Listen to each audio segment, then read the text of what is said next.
Continuing with section 3.4, measures of position and outliers. Recall the definition of the median. So the median is the middle value of an ordered set of data. So therefore, 50% of values are smaller than the median and 50% of values are larger than the median. So the median is what we would call the 50th percentile. It's a special case of a general concept called percentile. So the kth percentile, denoted with pk, of a data set is a value so that k% of the observations, or in this case the values, are less than or equal to that specific value. Here's a picture to help represent percentiles. Okay. First of all, the data has to be in ascending order. So percentiles end up dividing the data into 100 equal parts. So for example, P sub 1 represents the first percentile, so that you have 1% that is less than or equal to this first percentile. Or you have 2% of the data values that are less than or equal to the second percentile. So in general, the kth percentile, right, is a value in the data set so that k% of the observations are less than or equal to that value. And then of course we can also look at whatever's on the top, because will just be the difference. Let's look at interpreting a percentile in an application problem. It says the graduate record examination GRE is a test required for admission to many U.S. graduate schools. The University of Pittsburgh Graduate School of Public Health requires a GRE score no less than the 70th percentile for admission into their Human Genetics MPH or MS program. Interpret this admissions requirement. So this problem is about GRE scores. So that's our variable of interest. Okay. So let's say that GRE scores, happen in this number line. In this problem, it references that in order to be admitted into this program, the GRE score can be no less than the 70th percentile. So the 70th percentile cuts the GRE scores into the two pieces. So piece of 70th, where 70% of the GRE scores are less than or equal to the 70th percentile, whatever the score may be, and therefore 30% are above. Right here it says specifically that the GRE score can be no less than the 70th percentile. So if it's no less than the 70th percentile, that means it has to be higher than that. So the students must be in the top 30%. So in order to be for admission, you have to be in this area, above the 70th percentile.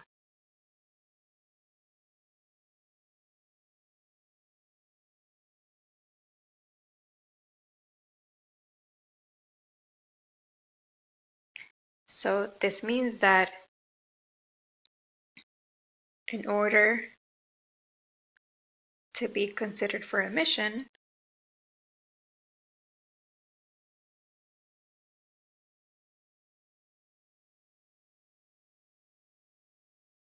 a student must score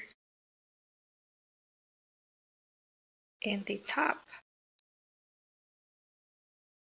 30% of all students that take the GRE. In this case, of all scores. For the GRE. So this is what would be one application or interpretation of a percentile. There are other specific percentiles that would be of interest. We call these ones quartiles. So the quartiles will divide the data set into quarters, into 4 pieces. So we will have the 25th percentile, 50th percentile, and 75th percentile. The 25th percentile is denoted as Q1, so we call that the first quartile. The 50th percentile would be the second quartile, which at the end of the day, that's the median. And then we have the 70th percentile would be the third quartile. So we can see here from the picture of the number line, the first quartile has 25% of the data below. The median has 50% of the data below. And the third quartile has 75% of the data below. So that's why Q1 is the 25th percentile, so P25. The median, which is the second quartile, is P sub 50. And then the third quartile is P sub 75. Because so you can see that the quartiles end up cutting the data set into 4 pieces of 25% each. So for example, you have 50% of the data between the first and the third quartile. Now, how do we find the quartiles? Right? So if you look from the picture, the second quartile is just the median. The first quartile, it's in the middle of the values below the median. So the Q1 is also a median of the lower values. Q3 is in the middle of the values above the median. So Q3 is also a median, but of the values above the median. So here's the procedure. We first have to make sure that we arrange the data in increasing order. The next step is to find the median, which represents the second quartile. So the median will end up dividing the data set into 2 halves. So the observations below, in this case to the left of the median, and the observations above the median. So the first quartile ends up being the median of the bottom half, and the third quartile ends up being the median of the top half. Now, if the number of observations is odd, the median will be exactly one of the middle values. So when we look at finding the first and the third quartile, we do not include the median. Look at an example. The given values represent the weight of 10 students enrolled in a nutrition course. Find the first, second, and third quartiles of the data of weights and interpret the values.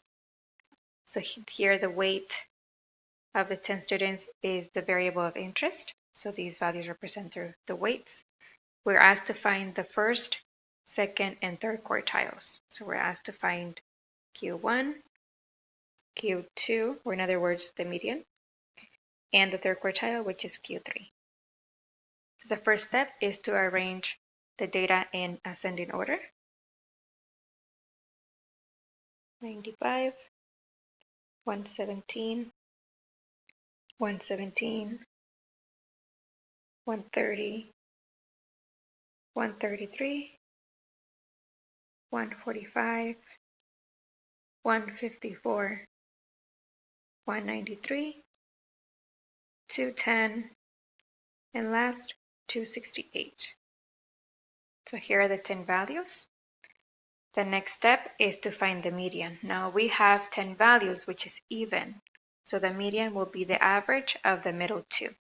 In this case, the middle 2 are 133 and 145. So the median lands right in the middle.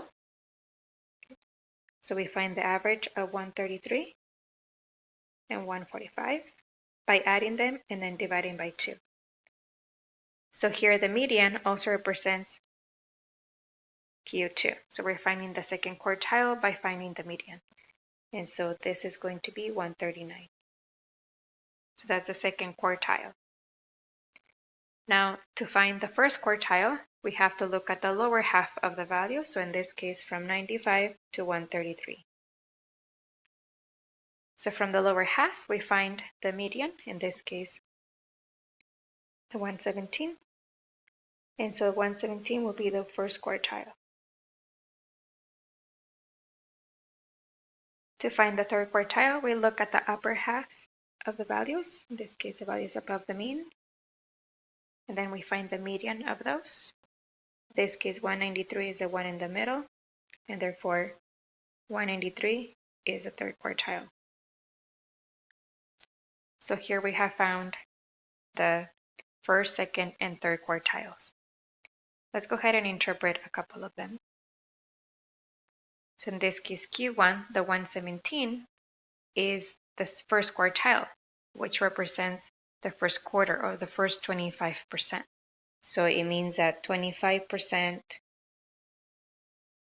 of, here are the values, given context, these are weights, are less than or equal to 117 pounds. Or we can say 25% of the students have a weight that is less than or equal to 117 pounds. So in this case, we're just using the definition of what a percentile is. Well, in this case, 25%, because that's what the first quartile is. Let's look at the third quartile, would be, so the third quartile is the 75th percentile. So it means that 75% of the weights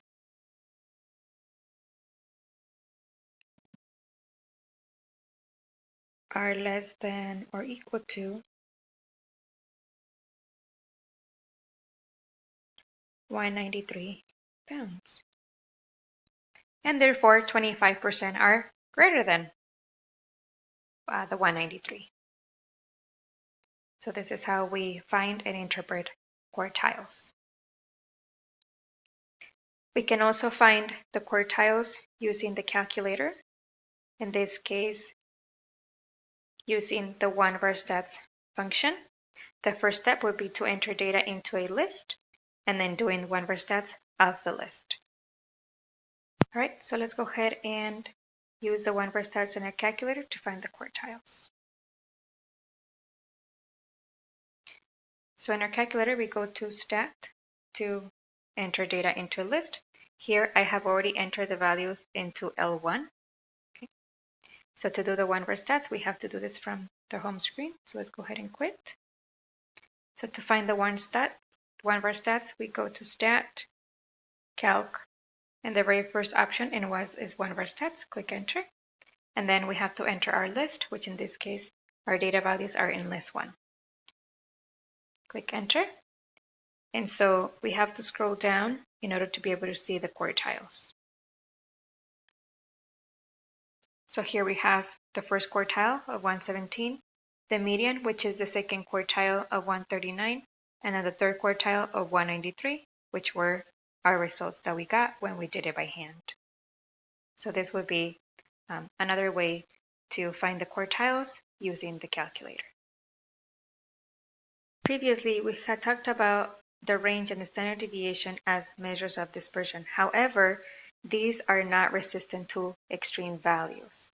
Quartiles, on the other hand, since they behave like medians, they are resistant to extreme values. So we can find a measure of dispersion based on quartiles. In this case, that's the interquartile range, IQR, which is the range of the middle 50% of the observations. So to find the IQR, we take the third quartile and subtract the first quartile. Okay, so let's look at this example and determine the interquartile range for the nutrition class. If you recall, the first quartile was 117 and the third quartile was 193. Therefore, the IQR for this nutrition class will be 193 minus the 117, or in this case, that's 76 pounds. So that's going to be the range of the middle 50% of the weights. And so the IQR would be another way to measure dispersion of a data set but in this case based on quartiles.